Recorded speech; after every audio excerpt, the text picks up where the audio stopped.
Hi, and welcome to the Get Fit with Jodelle podcast. I am, as usual, Jodelle, and I'm super jealous of my guest that I have on my show today. This is Matt Maruca. I'd like to introduce you to. Matt, go ahead and say hey. How's it going? Matt is a 19-year-old. Are you 19 or 20 yet? 19. Okay, that's what I thought. Researcher, writer, blogger, and coach, and pretty much about all things pertaining to quantum biology, the mitochondria, and optimizing your human health. And at his young, impressive age, he's also founded a company called Raw Optics, which we're going to be talking about. And it's a company that develops products that help people kind of reduce the negative side effects of modernized living.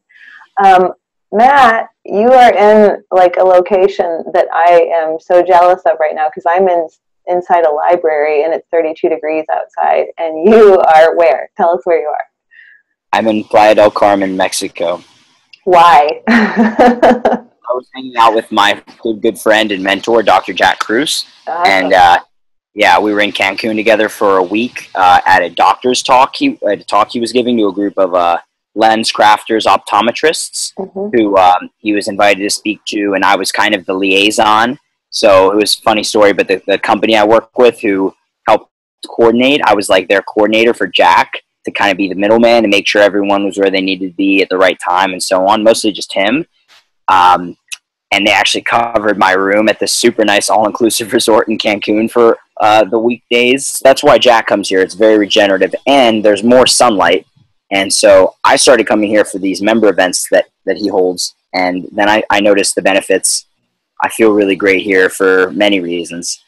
And now I'm trying to pick a location where I'm going to focus in and work on my business more, because I've been kind of traveling in many different spots. And I already know this area. I know it's nice. I know I feel great. I sleep amazingly. So that's pretty much why I'm here at this moment.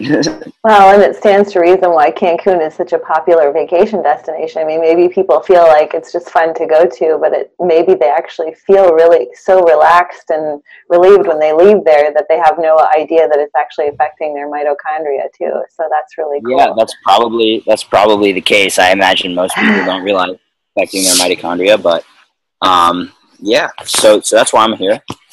And so you began your health journey at a very young age. And I mean, you're still quite young, but you've since developed a really vast understanding of the human body and how it works. And I love that about you. I actually came across your podcast with Nathan Walls the first time I saw you, and who I'm actually podcasting with this afternoon, but immediately felt your passion and zeal for sharing truth and wanted to interview you myself.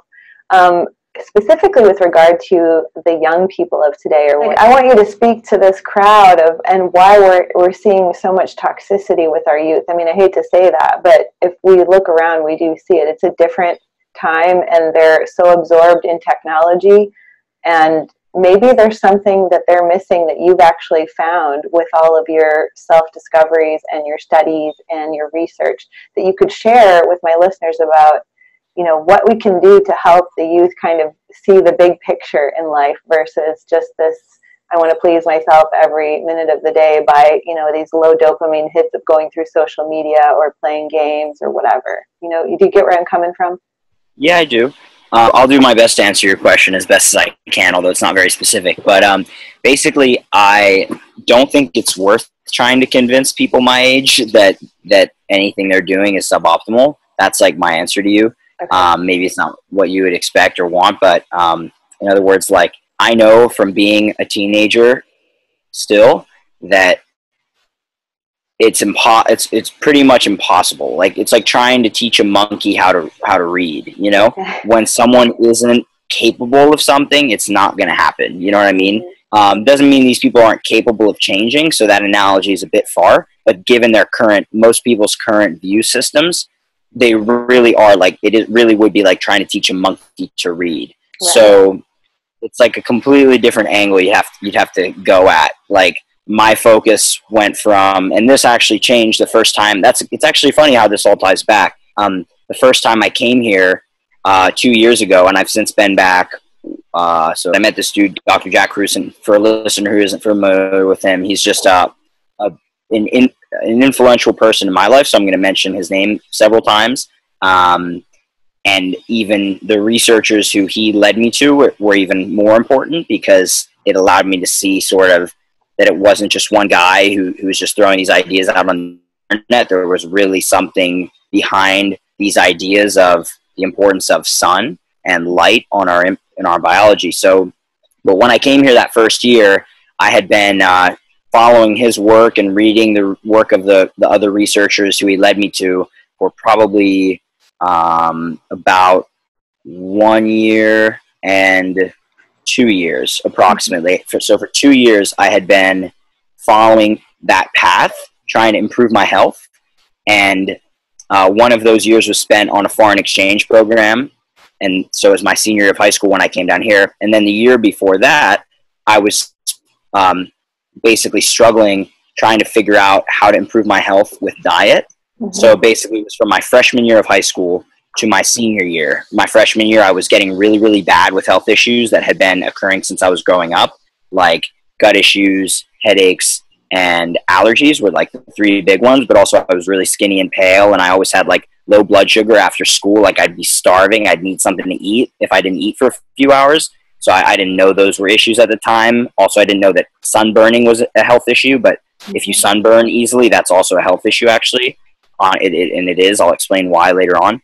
But like in other words, if someone gets sunburnt really easily, they have no capacity for sun. They have health problems. Like, or their skin, the biggest organ we have, is very, very sick. Because I used to be one of the palest people I knew. So there's going to be people who throw out that, oh, I'm Irish, I can't take the sun. Like, I'm Irish too. Basically, like factually, I even have an Irish passport. My grandmom's from there. So but I'm tan now. So I healed myself and my skin organs so that it could properly assimilate sunlight, and I can tolerate hours down here in Cancun. And I'm not saying everyone will be able to do that. Like, I'm blonde too. I don't even have the dark Irish hair and so on, and darker eyes where I could probably tolerate more light. I'm blonde Irish. Maybe a ginger person wouldn't be able to tolerate as much as I can, but that's like the smallest percentage of the population. And until I have seen someone who's actually applied these protocols and seen whether it works or not, I have no way of knowing whether they could do what I did. But given that I'm blonde and I've done it, I think anyone probably could. So anyway, those were problems freshman year and earlier in life. And is this cool if I just kind of run you through my story? Yeah, actually? I wanted you to share your brief, just like a story of how you got to where you are now. So yeah. Yes, this was my freshman year of high school. Now, just stepping back a little bit, I don't want to tell you too much. I'm actually working on something. I don't know what the final product is going to be, what form it's going to go in, but I'm working on something that's going to explain all these ideas in a simple fashion, and make it really, really easy to apply, which is something no one else has done. And being in the unique situation close to Jack, having studied this stuff for several years and applied it, and having come from a basically high school level of understanding to a much higher level, I think I know I'm going to be able to. I'm already doing it. It's just not released yet, but putting these in a simple, applicable form that anyone can utilize, so they make sure they're hitting all the key steps. Yeah. It's like a simple 6-step process that anyone can work through to make sure they're living this lifestyle properly. So basically, you can check that out. Anyone who's watching this could check that out and get my full story. But I was always curious growing up, right? So when I had these issues, my curiosity helped eventually, but it didn't help at first, because I didn't realize. The biggest thing to take away basically is that when I was suffering growing up, I didn't realize that the issues I was having were actually issues. Does that make sense? Mm-hmm. Like, oh, absolutely. Like I you're felt the same way growing up. Yeah, like you're going through the motions, and I just thought that what I was dealing with was totally normal. Right. And so it was. It took, and then for example, like for the allergies, I was prescribed allergy medications. Headaches, I was prescribed Advil. Gut issues, I was prescribed to take Tums, which just it doesn't make sense. There's no addressing the deeper issues. So it came to my freshman year of high school, back to there, where I was basically starting to get acne breakouts on top of all this stuff. And so not because of my suffering, but actually just because of vanity, I was motivated to try to actually look for a solution. And so I did. And I had the positive influences of my mother, who was a bit less mainstream as far as her health understanding. So she would buy like organic food. She didn't get us the full schedule of vaccines, thank God, and all this other stuff. But, you know, they did have us via in vitro fertilization because I guess they couldn't get pregnant, and the C-section also because I'm a triplet. So I know you're saying us, and I was like, wait, who's us? Like, so that you said you were a triplet. Yeah, when you're an in vitro baby, you know, it's more likely to have triplets, right. I think. And in 1999, in vitro was less commonly used, so they would always put in more embryos, hoping that they would take. And now I think they use fewer embryos, either to make more money because it's less likely to succeed, or because they think it succeeds more often. But anyhow, so there were 3 of us that took hold, and I'm very glad they said no when the doctor asked if they wanted to abort any of us. And yeah, it's good luck. You know, usually that isn't the question that comes up if you're conceived naturally, but when you're conceived in vitro, then it's like a normal question. So I guess, anyhow, so that was that. Thank God for my mom.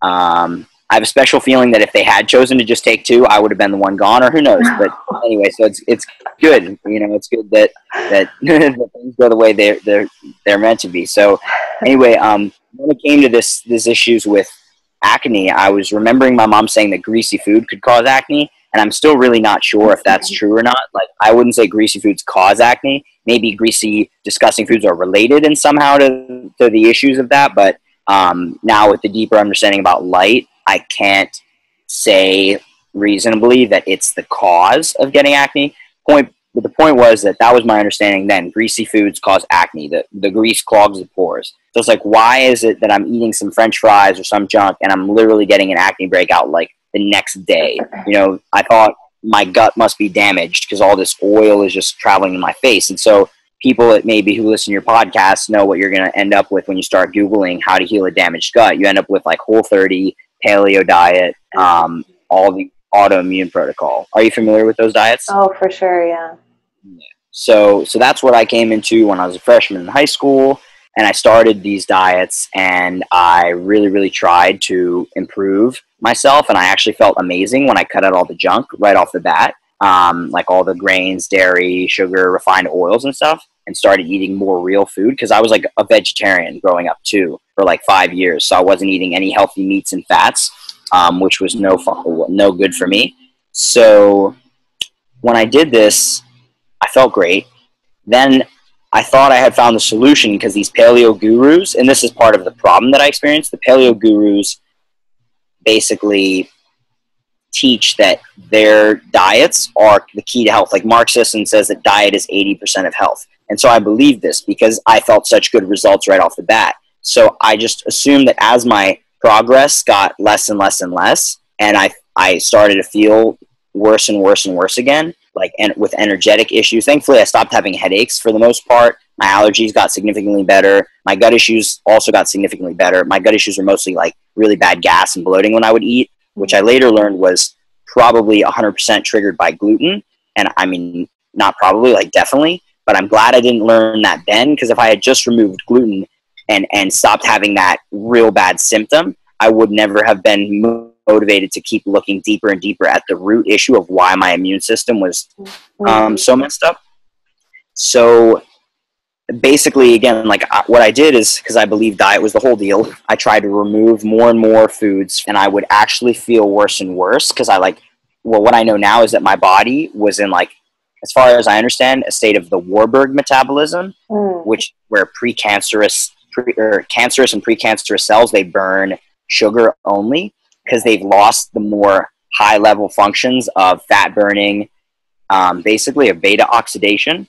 Yep. So I don't know for sure, but I'm assuming the reason why I was so addicted to carbohydrates, and it was like the only thing I felt like I could possibly utilize for fuel, was because of this, because my mitochondria were really damaged and they were only equipped to burn sugar. And so I had been reading about Dr. Jack Kruse a little bit on the internet, about his cold thermogenesis protocol, and then the leptin prescription, which is how, the cold thermogenesis is using using our fat, I should say, to burn and release it as free heat in response to skin cold exposure, which At the time, it just seemed cool to me. It seemed like a superpower, so I wanted to do it for that reason. But on a deeper level, it improves our mitochondrial function. But at that point, I wasn't driven by that. But then when I read that I had to do the leptin reset to get into this cold protocol, I did that, which involved getting out in the morning sun, eating huge protein breakfast to reset my circadian rhythm and reinforce the circadian rhythm and quench all carb cravings because it was a huge protein and fat breakfast in the morning. And I did this for a few months. I basically started reading more of his blogs, and it started making more and more sense to me how if, like, one of the blogs that stuck with me the most is Why You Might Need Carbs for Performance that he wrote, which is basically saying, like, if you're blue light toxic, you live in a blue light world and your cells are dehydrated and you're, you know, living in the modern world, basically, you have lots of EMF exposure around, your body might only be able to burn. I should really go back and reread that, honestly, but because I haven't read it in like 2 years now, but basically your body would only be able to burn carbs given this. And I was like, shit, that's why I felt like junk. So it isn't about the food. It was about the environment that I was living in that was affecting my engine. So the analogy that I tell people now that's like perfect is that, well, let's think about it. Let's say you have a car and you open up the hood of the car. It's like, let's pretend it's a really nice car, like a Mercedes. And then you open up the hood and you unscrew all the pistons. I don't even know if they have screws on them, but you bash them with a hammer, whatever you could possibly think of to do to just destroy the engine of a car. And then you like pour syrup over it and just anything you could do to really mess up the engine. You like take it to a flamethrower to it, whatever, like, I don't even know, you know, you just, something that would destroy the engine of the car. I think the best would be like pouring concrete. That'd be great. Pouring concrete into the engine, right? That's going to destroy it.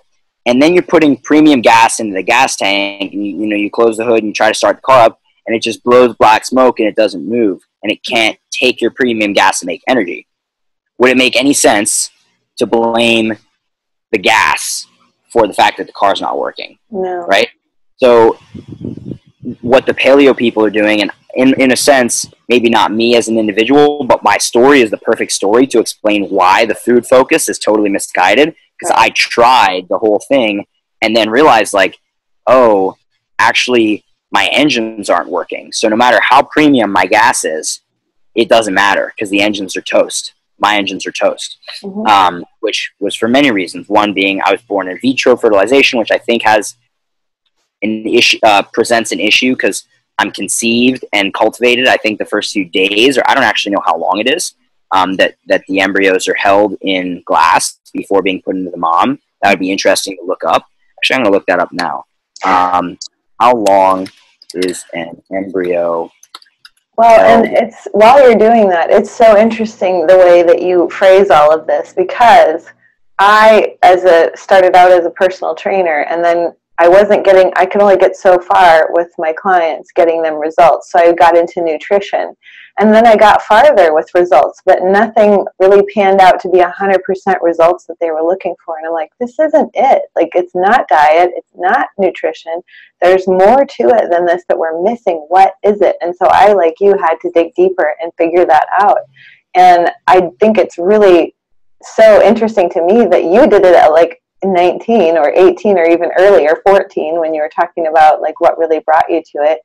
Whereas, a lot of us that have been in the field for a long time, it's just now coming to fruition within probably the past 5 years. I've been acknowledging the fact that it's not enough. Diet and exercise is not enough. And it's not it. Like, it's a small token piece, but it's not enough. So it's really cool. So let's put it this way. Yeah. Health is, it's even better to start like, what is life? And I don't really have my understanding definition of life fully solidified, but basically life is a natural result of the interactions of physical forces on Earth. That's the simple way to put it. And those forces are light, water, and magnetism. And for example, I'm still gathering more and more bits and pieces of how all the pieces fit together. But at the simplest form, there's a really good book called The Vital Question by a guy named Nick Lane, who's a biochemist, has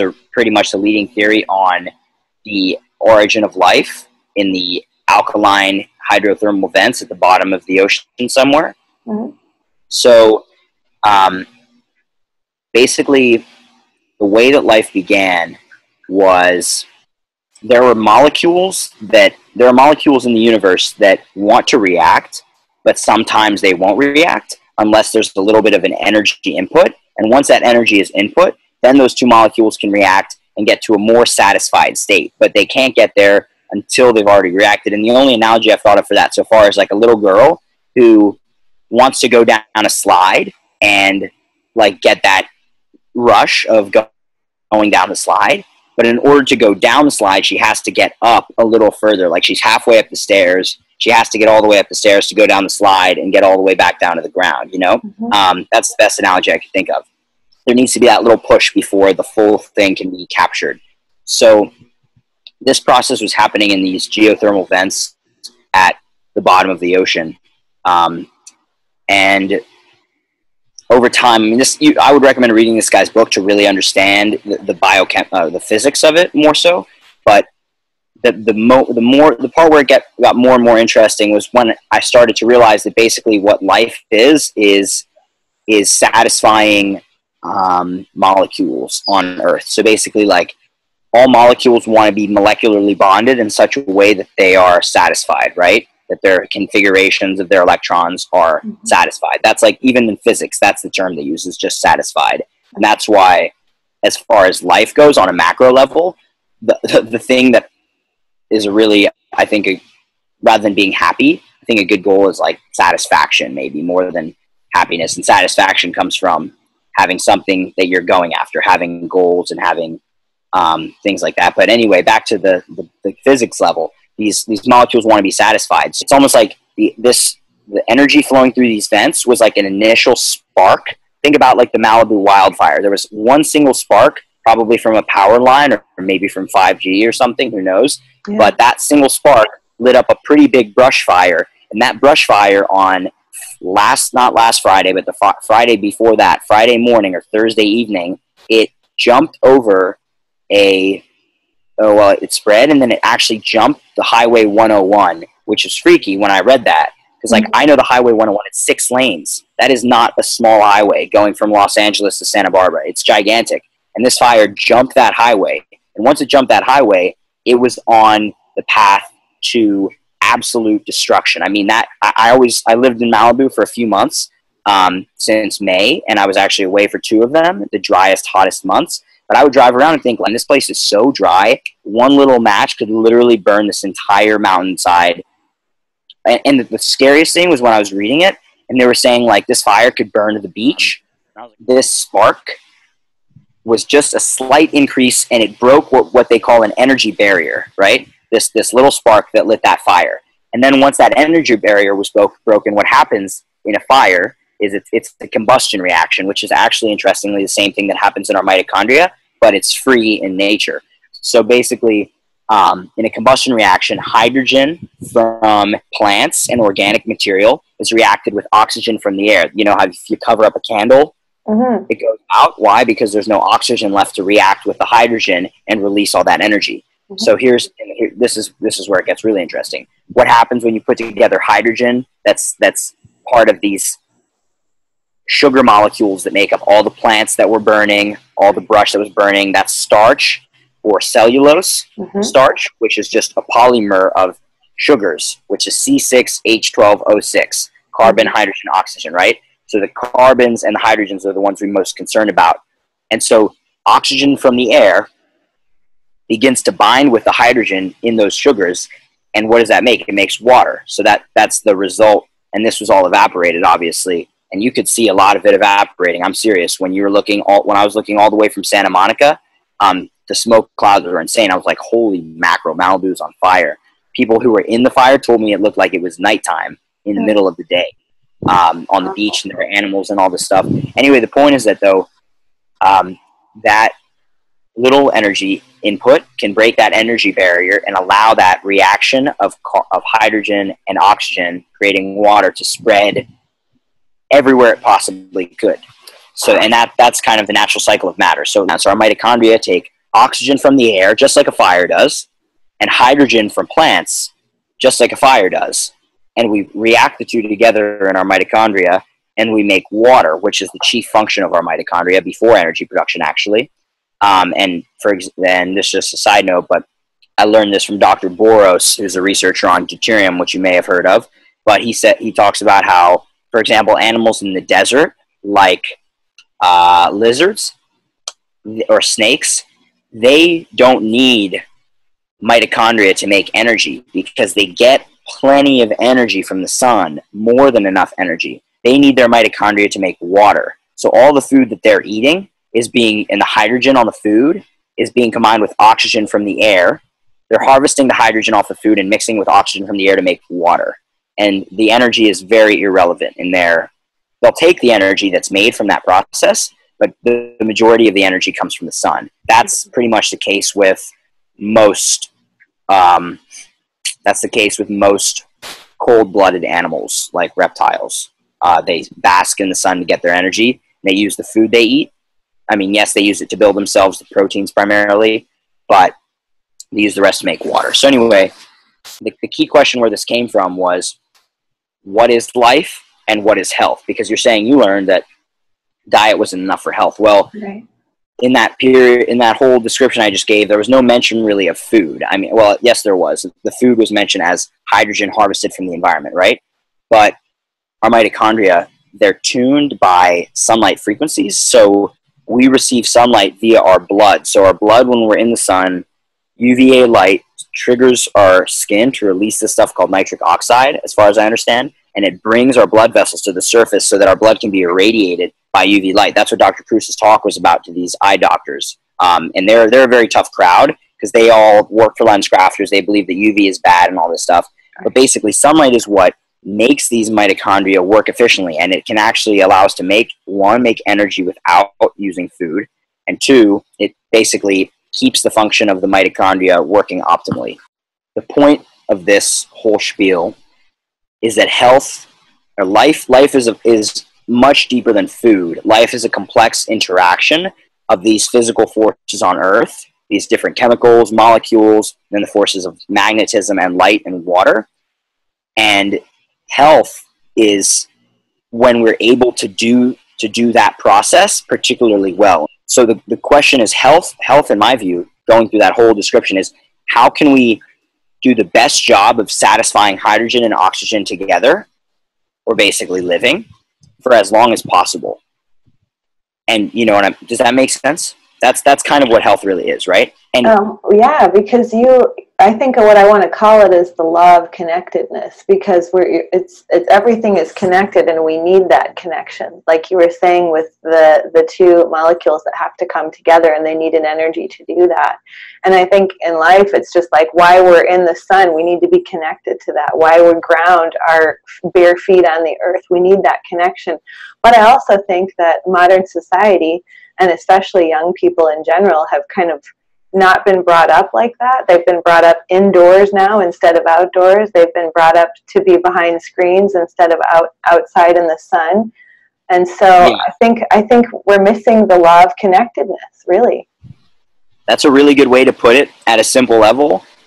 But to kind of close up that explanation, and I totally agree, by the way, that it is about connectedness, and what I've been explaining, and it all relates. So what determines how well and how long we can keep that process going, putting hydrogen and oxygen together to make water and release the energy and utilize that to make ATP and do all this other stuff, isn't determined by the food that's going in. I mean, to some extent, we want to have a low deuterium food, which means deuterium is just heavy hydrogen. It's hydrogen, which is a proton with a neutron bound to it. If you eat high deuterium foods, which is all the bad stuff that we know of, refined carbohydrates, sugars, out of season especially, right. And then particularly refined vegetable oils and stuff, that's really bad. Mm-hmm. All of these things, they clog these engines. So that's the key time as far as when food matters, right?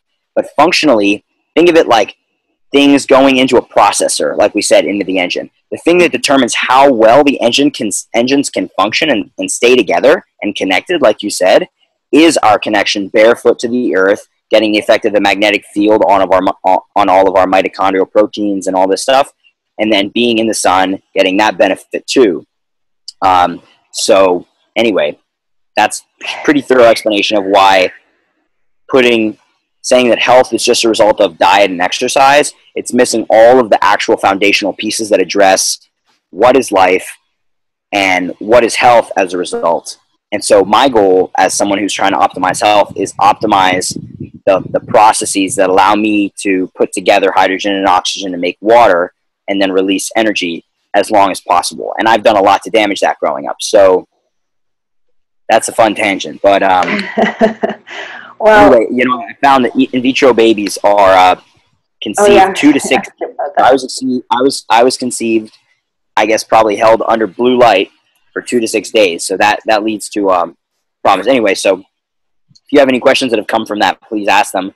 I can also be working on.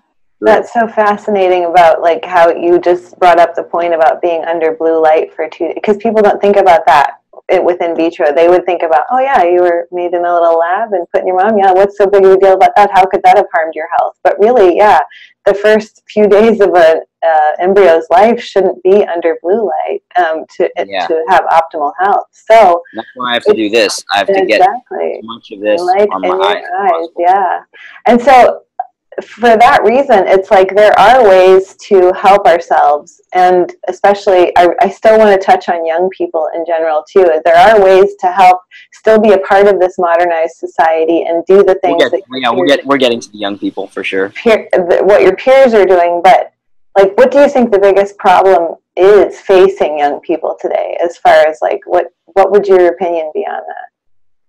Yeah. What's the biggest problem facing young people today? Well, it depends what you define a problem, you know, like from my whole experience, I know I'm maybe going to the esoteric world, but from my whole experience, I learned that, you know, all this problem is a subjective term. If you want to define problem as lowering the ability or adversely affecting the ability of a young person to be able to put together hydrogen and oxygen to make water and effectively to do so. In other words, to make energy, to carry out, and for someone who this wasn't clear on throughout that explanation, that process is the fundamental process of making energy in our mitochondria. That those two, hydrogen and oxygen, go together, they make ATP, which is our energy currency, and that allows all of our cells to function well. And anytime we lower the amount of energy our mitochondria can make, that's when we see diseases occurring. The problem facing young people today, as far as that goes, if that's what you mean, being able to carry out that process, is that young people's brains today aren't going to work well at all because we are destroying our ability to do this. I mean, another big issue is that young people are my age and my generation, a bit older, 10, 20 years older, 10 to 20 years going younger, are going to be, I mean, pretty much everyone today this afflicts. But young people especially, because our brains are still myelinating.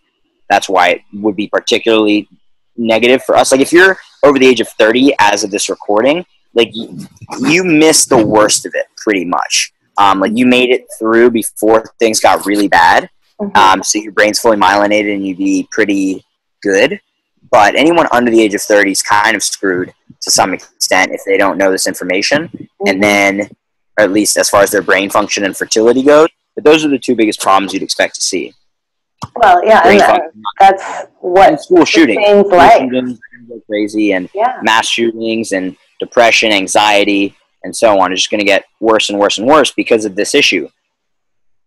I mean, you speak a lot to what you see in fruition today in our society with young people. So, for instance, I have some family members that are under the age of 30, like you say, and they're very much complaining about headaches. They're complaining about being in school and having issues with trouble focusing and concentrating and low moods, and even sicknesses like Epstein-Barr, and like kids being diagnosed with juvenile arthritis. I mean, I don't think that these are all coincidences. I don't think it's a coincidence that there was one child in school when I went to school in like the 90s who had what you would call autism. And now it's 1 in 33 kids have autism. And so there's something that we're missing that is not diet, that is not exercise, that is related to our mitochondria, our optimizing our health or de-optimizing our health by something in our modernized society.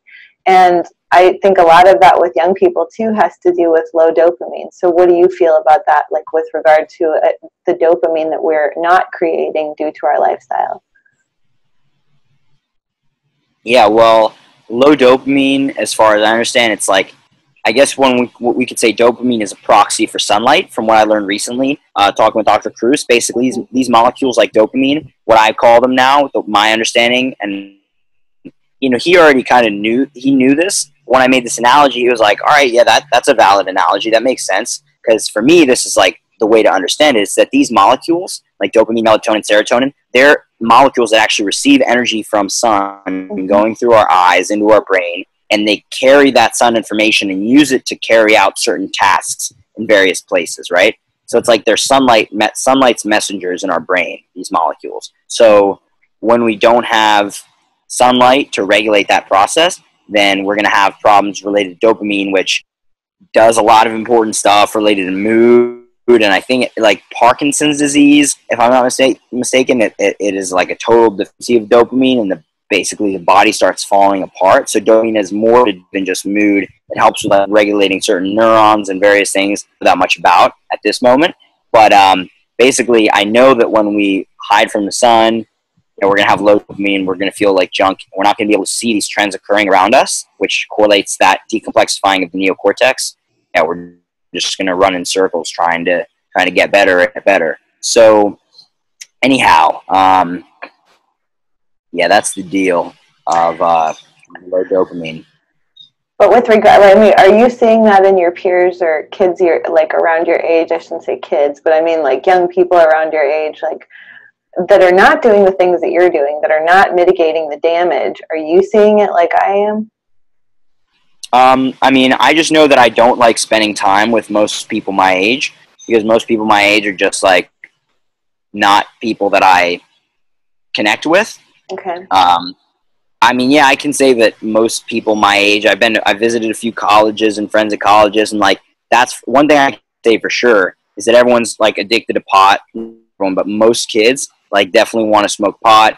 There's this thing called a Juul, which is like a little portable nicotine vaporizer that like all these kids are doing as young as middle school. It's called juuling or vaping. They vape like these little tobacco. It's like a replacement for cigarette, but it's with like this deuterium-loaded vegetable glycerin substrate that I don't even want to know what that does to our lungs and our mitochondria. But well, I know it's not good. It clogs the engines basically. So just like that concrete poured into the car. So yeah, that's what that stuff does, and it's just not good. That's what everyone's chasing, and a lot of kids I know use Xanax, and then they take a bunch of Xanax, and then they have to take the other drug that's like does the opposite of Xanax to like calm them down, and it's just all these drugs and pills and alcohol, getting pissed drunk on the weekends. That's just low dopamine, looking for an alternative dopamine hit. But the fundamental issue is never solved, the root issue. So it's like a credit card. It's like, in other words, it's like you're like squeezing every little drop of water you have out of an empty water bottle and just trying to like literally squeeze more and more every drop and getting more pissed drunk, and just so you get to a certain point where you actually just don't feel anything anymore. Right. That's really it. It's not that you're getting a dopamine boost. It's just you're not feeling anything. I mean, maybe it is dopamine boost, but you're not feeling anything, and so it's just lowering and lowering the reserves. Kids take like MDMA, which like uses up all your serotonin in like one night or whatever. Anyway, yeah, so that's a big issue. But the reason, well, let's see, back to my peers. I mean, I don't know. I know a lot of people in my generation who are like good, smart people and just nice people, but as far as health goes, like, yeah, they're going to have problems.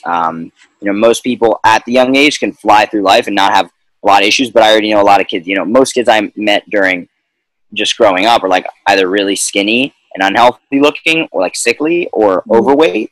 There are very few people in like a healthy mid-range. And interestingly enough, if one just took a scan of my generation and compared it, like, for example, from my perspective, like the women of my generation to the women of like when you were growing up before all the technology, I think there's probably a significantly higher amount of healthy people, like women with like healthy body, healthy features, and all this stuff, which today is just non-existent because women aren't healthy really to be having kids, and so their body is that's visible to the eye. And it goes the same way. A lot of women say, like, there's no guys out there who are like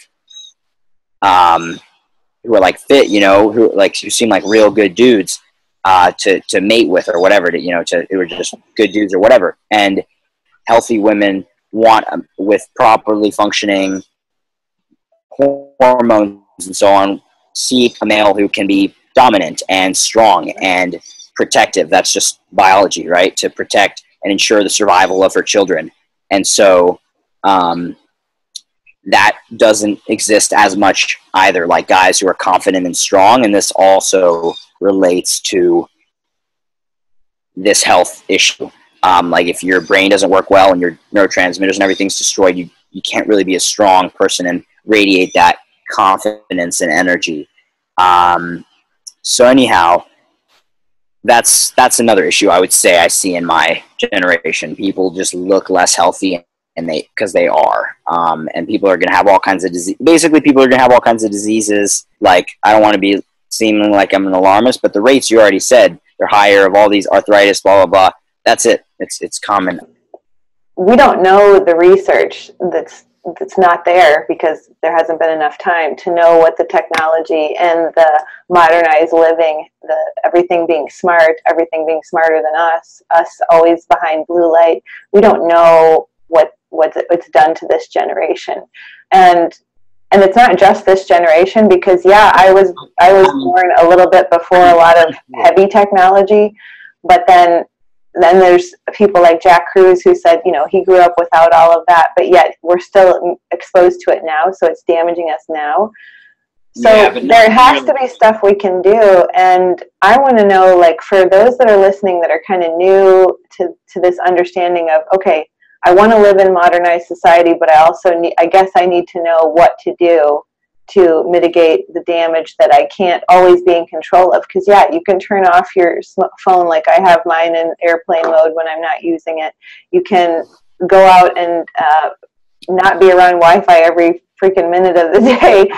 But there's got to be more that I wanted you to share with them, that you really feel maybe your top 3 tips that people could start doing to undo some of this damage that we don't know how bad it's going to get. We don't know how sick people are going to get yet, because it's only been less than 30 years, less than 2-3 decades that this has been going on. So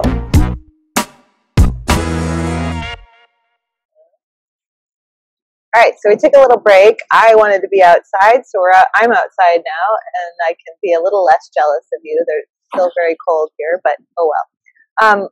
So we were really talking about the bringing together what people can actually do, like the what. We learned the how, we learned like the why of everything. What about the what? What can we do, and what can young people do, maybe that are watching this too, that are like, I really need to undo some of this damage, because I know I'm getting exposure to Wi-Fi. I know I'm getting exposure to my smartphone, because generally everybody's like this 24/7. And I know I need to do things more than just turn it off every once in a while. So what would you say are going to be some tips you would give, some mito hacks? Yeah. So to conclude the story from earlier, because that gives the most important answer, and it might not be exactly what you're looking for, but that's fine. After all that time struggling and then figuring out that it was about my diet, and I won't go into this, but going on a foreign exchange program and healing through applying these things that I'm about to tell you, I started thinking like, oh my, this is when I developed what I call the savior complex, where I started thinking like, everyone else is living this lifestyle that is really detrimental to, can you hear me fine, by the way? Oh yeah. Everyone else is living this lifestyle that's detrimental. It got particularly bad when I read a book about the health effects of EMF, like we talked about, and I was like, oh my God, this is unbelievable what the Navy did and the government did to cover up these studies on the health effects of radio frequencies and all this stuff, that made it so that stuff like Wi-Fi and all this is totally common and legal now. It just really got me pissed off, and I was like, I need to save everyone, because my logic was that because I was the one who knew about what was going on, and other people, like my peers and other people, didn't. It was like my responsibility to bring it out, because no one else, like the guys who were causing the problem, weren't going to change. People who were being harmed weren't going to change. So the person who knows has that burden. of making a difference. And I still believe that to some extent, but the application is different from what I used to believe. What I believed then was that I had to convince everyone of everything, right? And so that comes back full circle to the story of Cancun and why it's important. Was I came down here the first time to this very town, Playa del Carmen, and met Dr. Kruse after 2 years of following his work and trying to improve my health and getting significantly better that year on my foreign exchange, like beyond what diet and exercise could ever take me to. And I asked him, so how do I help everyone? What do I do? And he said the exact opposite of what I ever could possibly have imagined. It totally rocked my world. He said, be selfish, but like very selfish, like as selfish as you can possibly be. And that was totally shocking because we live in this world where it's all about like, you know, pleasing everyone. That's like people see that as the highest idea. Like you want to please everyone. You want to be a people pleaser. You want to do all this pleasing of everyone and be on good terms with everyone. And that was something that I always aspired to, was pleasing people and everyone liking me and blah, blah, blah. And we've lost, it's at the expense of actually realizing the importance of having our interest first, because I think the best kind of world would be one in which everyone puts their self first and admits that they're putting themselves first. And the reason why is because like I went to summer camp growing up and the motto was the other fellow first. And like, I get where that idea comes from, you know, help, like be selfless and everything, but that's like communism truly, where that's at least the foundational ideas of communism, is that we put other people first. So not only is it like not beneficial to the individual, and I'll explain more why this is the most important thing for someone my age to get. It's not only not beneficial to the individual, but to the whole society. When you have a bunch of people saying, you know, let's distribute everything for everyone else, and basically getting the foundational idea being that I know what is best for other people. When someone says that I can help other people, I can make other people's lives better, what they're really saying, even if they're not saying it through their words, they're telling you that they think that they know how to live other people's lives better than other people do. And I'm serious. And so anytime anyone says put the other fellow first, or put other people before yourself, or be selfless, this is a very communist left-wing ideology that's overtaken our society today. Even after those schools of thought fell in Europe because of the horrible things that they led to throughout the 20th century, people, we now have this whole leftist agenda, which is very similar to what was going on in Russia, at least ideologically, before the Leninist revolution. It's all about others first. What I learned is that from Dr. Kruse in that moment, and then much later on, as I learned more about history and all these things, is that actually putting ourselves first, what I would call rational self-interest. So it's not like you're harming other people. It's not like others are being harmed. You're not, doing like taking everything you can possibly get. You're making yourself so like as good as you possibly can, because then you radiate as an example. And to let you know that I'm not alone on this, this is the same thing that Gandhi said, and the same thing that a lot of other really wise people said: be the change you wish to see in the world. That's what that really means, is you have to change yourself. Absolutely. Like if you just start, going on volunteer missions and trying to do all this other stuff to help people, and you think you're making the world a better place, but you haven't actually figured out the optimal life for yourself, and you haven't gotten over your depression, your anxiety, in my opinion, that's just stupid. And it's just like, it is not only stupid, but it's conceited, and it's to try to push one's views of what they think is best for the world, like imperialist, putting education systems on the little kids in foreign countries. Like getting them food and water is a different story, but people don't realize that the reason a lot of these countries are impoverished is because our country keeps them in poverty. If people want to read a good book and to understand these ideas, they can read a book called 12 Rules for Life by Jordan Peterson, who's a very famous clinical psychologist today, who's kind of blowing up throughout the internet for his perspectives. But it basically helps you one to realize that the best thing you can do is put yourself first and optimize your life. And so I started doing this, and then the results were nothing short of stunning to me, that I started getting better and better and better, focusing on myself and myself and myself, and putting myself first rather than thinking how I'm going to help everyone else. And then as a result, the message just started radiating, and people wanted to have me on their podcast, and I had the time and the focus. Instead of trying to help others, I made a company that's helping others more than this theoretical helping others was before. So that's pretty much how I got to where I am now. And then as far as the how, those steps are really easy. That's why we spent all the last almost 2 hours or hour and a half talking about why, because people need to understand why. Otherwise, you're not going to do the how. And now I'm not even going to tell everyone all the steps of how. I'm just going to give the simplest things, because normally on podcasts I go and I tell people every step they need, and that's still the old me thinking I need to share everything with everyone.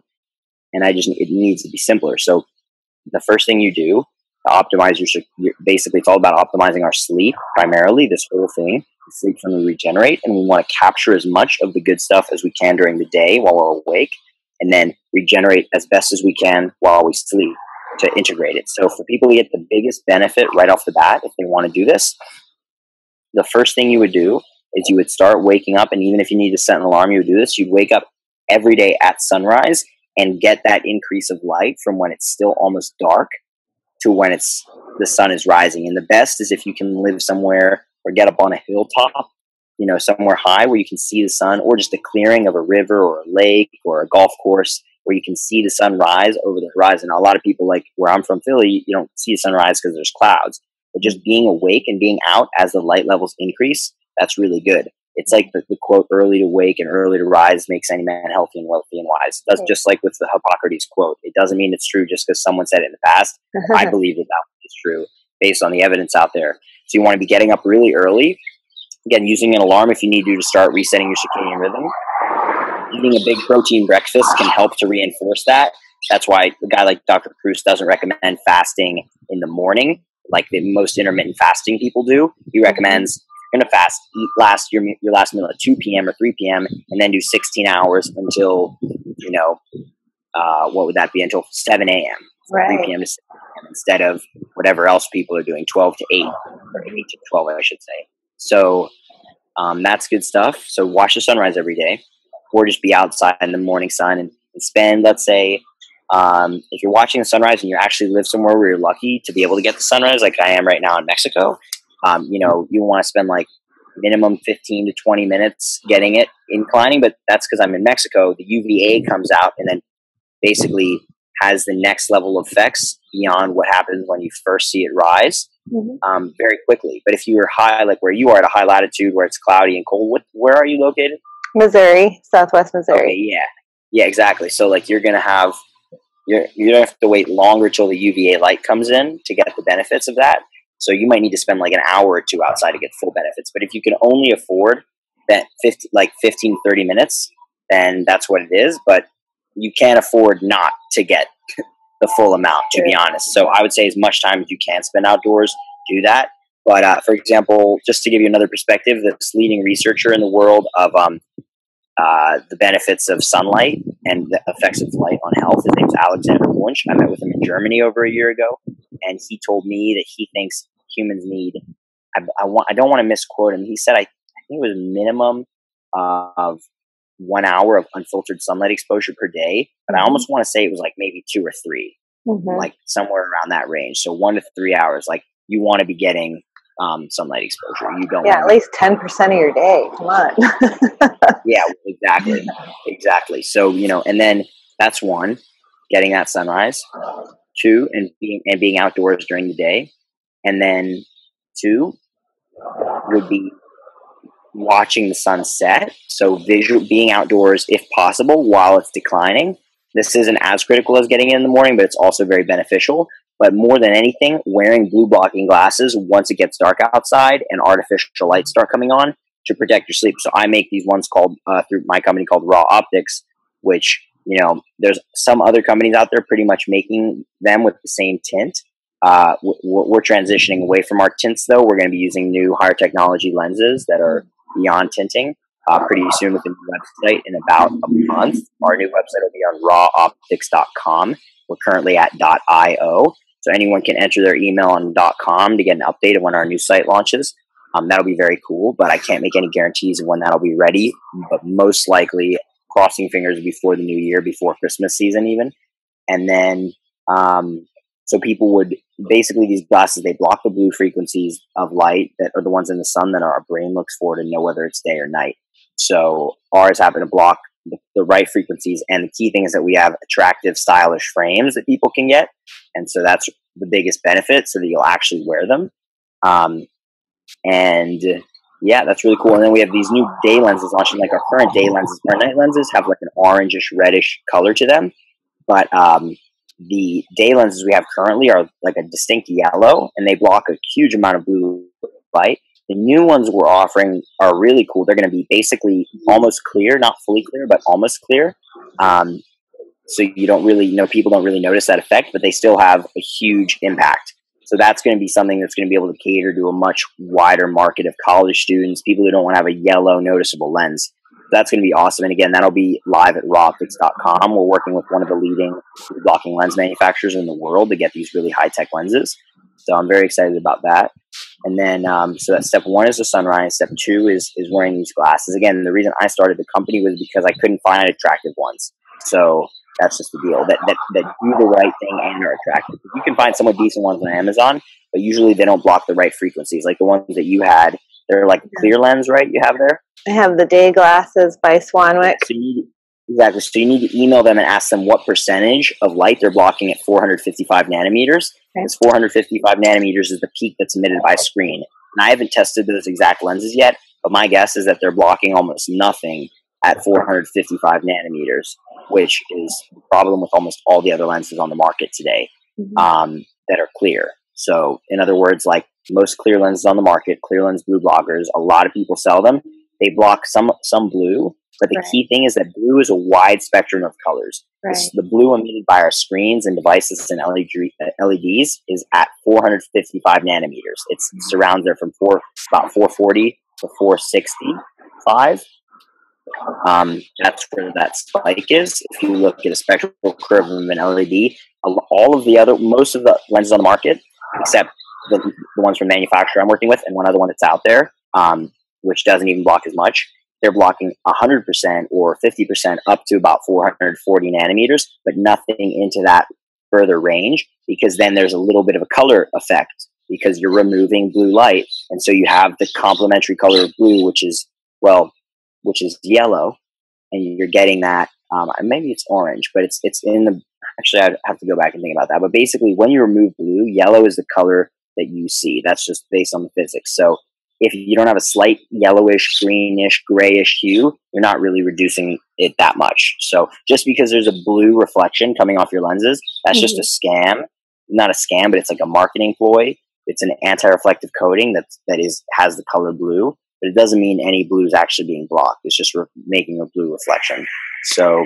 And does your company still do the lenses where you can actually send in your frames and have them tinted? So right now we don't do that because our current production setup we're working with is not fully equipped for that.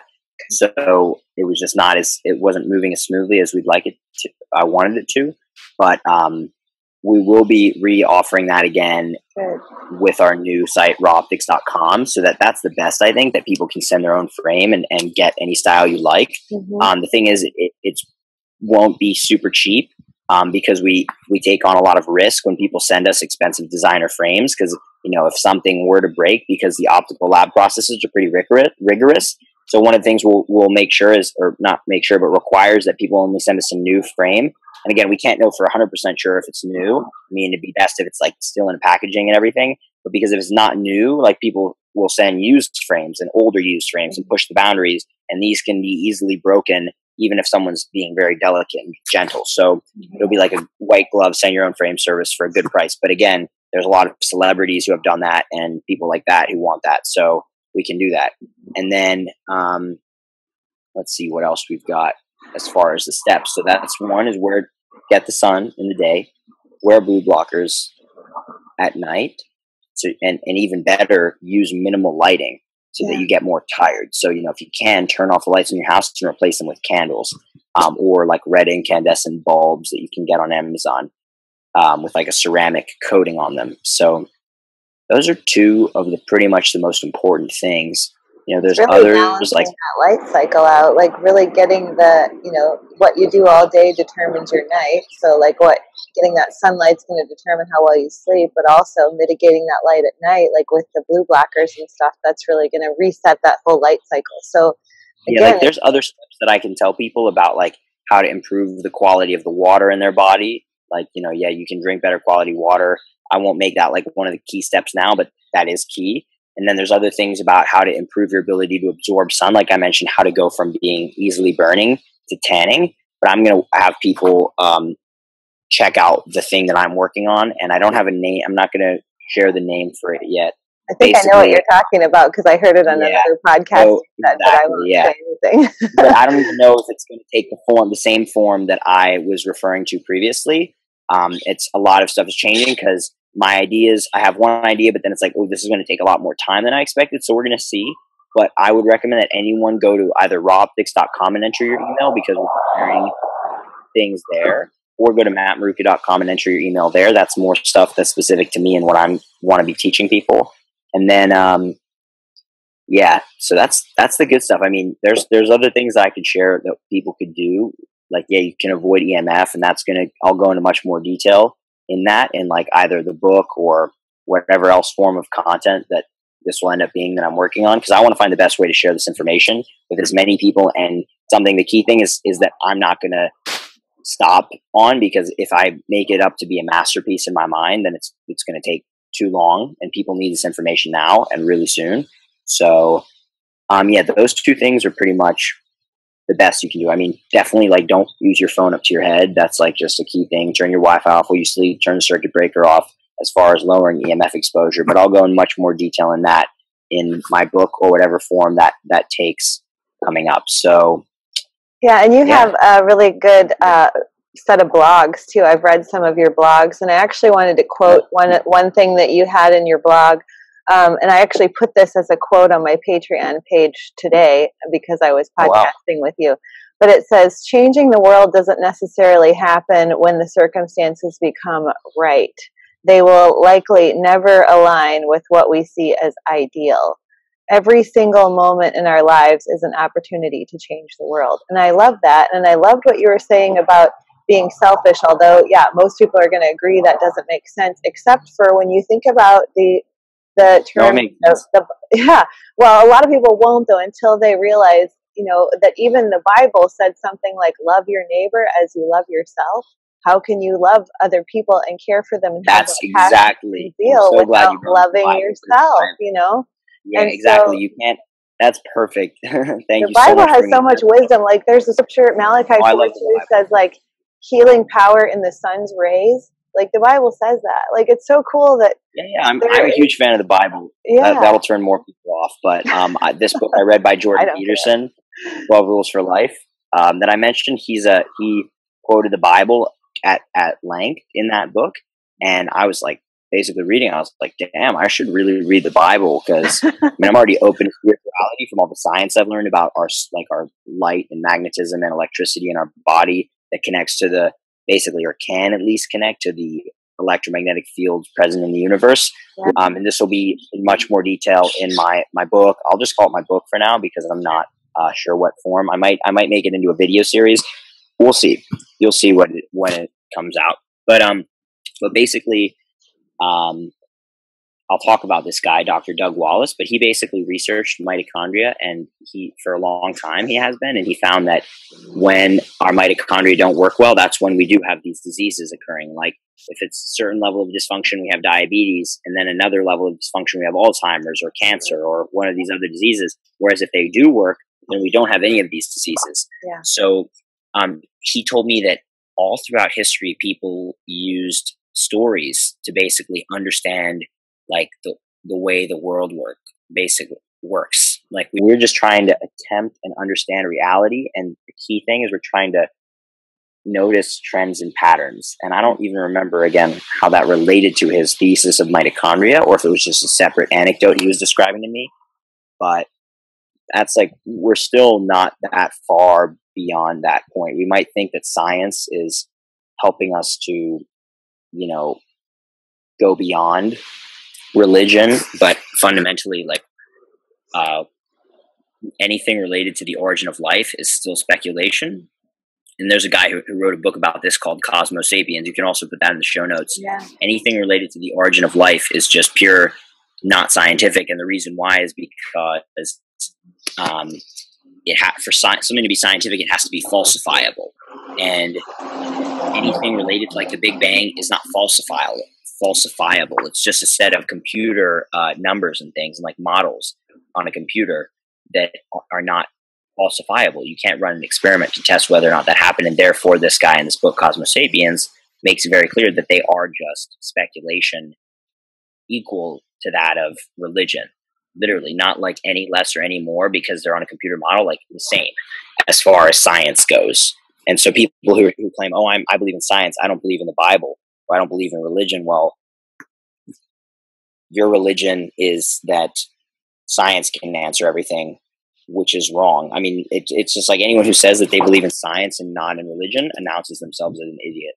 So, because they don't even know what science is, and they don't even understand that, like what I just said, that none of these theories are falsifiable, and they're equally as scientific as Buddhist mysticism, which was this guy's conclusion. He's not any random dude off the street. He's like a professor at a big British university, or anyway, you get the point. So that's honestly, that's the third step that I guess I would share in this summarized version is what I would call have faith. So, or follow your intuition, whichever one sounds better to you. So have faith that the process of things are going to go the way that they should for you. And if you're interested in these things and you want to get all the full pieces of how to apply them, definitely check out my website and put in your email for updates of when I get the summarized version of all these ideas out, so that you can actually make the application and figure out, like, you know, one thing I didn't mention, and these are the details that are key that will be missed if people don't check this out.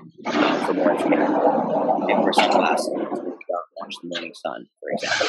So anyway, or any kind of glasses. So that's the application. People get it. Get the morning sun, spend your time outdoors, and wear blue blockers at night at frequencies that are disruptive. Or if you don't want to spend the money, you could buy all candles and then turn off all the lights in your house and don't go outside and go to be exposed to artificial light at night, which is also fine, just harder. And read your Bible. Because there is actually a part in the Bible too that says that the world is a sphere before it was ever, and the Bible was written before there was a man that found out the world was a sphere. So just saying, like, it knew itself before man and science knew that it was a sphere. Interesting. So yeah, so people can get a hold of you to like work with you as far as like, you know, maybe speaking engagements, because obviously you're very passionate about that. I've seen some of your YouTube videos. I think you even have a course on quantum biology that was really cool to watch. So, I mean, you have that avenue, but then also they can go to rawoptics.io right now and get Raw Optics, but then they'll go to rawoptics.com and check out when the launch is happening. Yeah, that's rawoptics.com is just the email input for our new site. We should have one on the old site to take emails, but it's just easier to send people that way. And yeah, because I'm in all kind of, not all over the place, but in a way all over the place, literally and mentally, traveling, doing stuff, thinking about several awesome projects, but just really trying to narrow in on the most important ones.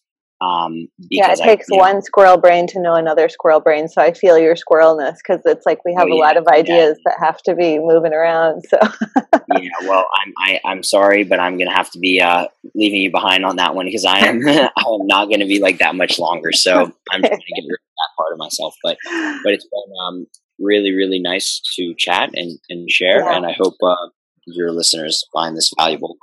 Yeah, no, absolutely. Thank you so much for your time, and it's been really great. So we'll stay in touch. Maybe we can do this again. Awesome. That would be cool down the road. Okay, well, get some sun for me, okay? I sure will. Take it easy. Bye for now. Bye.